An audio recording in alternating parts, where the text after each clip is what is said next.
La séance de travail a duré près de 3 heures d'horloge, une séance au cours de laquelle était au centre des discussions la question du redressement fiscal qui oppose l'État béninois et l'opérateur économique Sébastien Adjavon, PDG de la société Cajav Commune.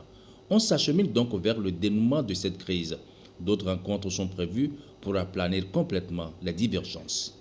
Nous avons rencontré le chef de l'État, qu'on remercie de nous avoir reçus pendant 3 heures d'horloge. Nous avions eu à échanger, discuter, et je pense que les choses vont aller dans le bon sens. Qu'est-ce qu'on peut retenir concrètement? Comme je vous le disais, Quel sujet? non, c'est le sujet d'actualité. Vous savez, il y a le problème de redressement fiscal qui persistait. Le chef de l'État nous a bien écoutés et d'ici quelques jours, nous pensons trouver une solution à cette crise. On peut dire que vous êtes sorti satisfait? Je le pense pour l'instant. Merci. Vous êtes là-bas, merci.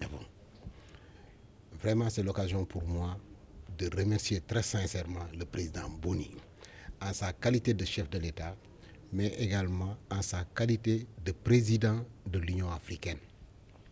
Parce que c'est dans ce sens que nous avons abordé cette audience. Il est le président de l'Union africaine, il est le président en exercice de l'Union africaine. Nous sommes des opérateurs économiques du continent. Nous avons demandé à le rencontrer et il avait absolument, je le pense, l'obligation de recevoir le secteur privé qu'il dirige en Afrique. Donc s'il l'a compris et s'il a accepté de nous recevoir dans ce sens, nous ne pouvons que le remercier. Nous le remercions pour l'accueil qui nous a été réservé en terre béninoise. Merci encore tous les Béninois. En ce qui concerne l'audience d'aujourd'hui, ça a été très productif. Ça a permis de rapprocher le chef de l'État de ses acteurs privés. Je crois que nous avons discuté et nous sommes sortis satisfaits de cette audience. Pour le reste, évidemment, je ne saurais terminer sans lancer cet appel au peuple béninois. Il faut que les politiques, la presse, le secteur privé, les institutions sachent que le Bénin est un et indivisible. Personne n'a intérêt à ce que le Bénin brûle. Nous sommes venus ici très rapidement parce que nous avons vu ce qui s'est passé au Mali. Nous avons vu ce qui s'était passé en Côte d'Ivoire. Nous avons vu ce qui s'est passé au Sénégal à quelques jours des élections présidentielles.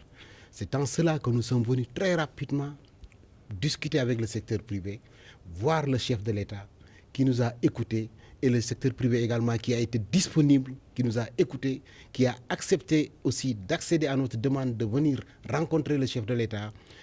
Je lance cet appel donc à toutes les composantes de la nation de savoir que le Bénin est un et indivisible et que tous ils doivent œuvrer pour le succès du Bénin.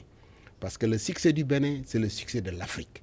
Si le Bénin brûle, l'Afrique brûle.